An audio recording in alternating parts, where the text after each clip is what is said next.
Sandra here from Creating Spain. Today my scowl bite is concerning auto paste and other paste functions. I have a heart here.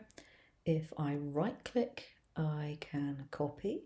I could also go up to the edit button here and copy from there. Okay, so copy that.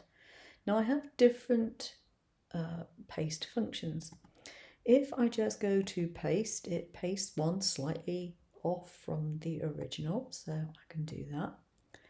If I do paste in place, it places it directly over the one that I copied, and that has certain benefits when you are copying to paste.